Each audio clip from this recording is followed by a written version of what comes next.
பாஷா.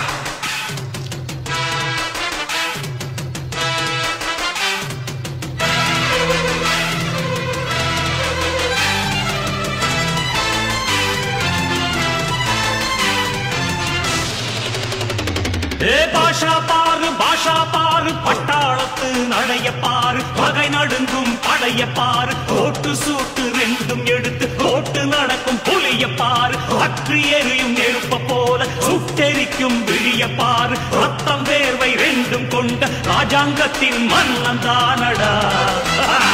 இவன் பேருக்குள்ளே காந்தம் உண்டு உண்மைதானடா. இவன் பேருக்குள்ளே காந்தம்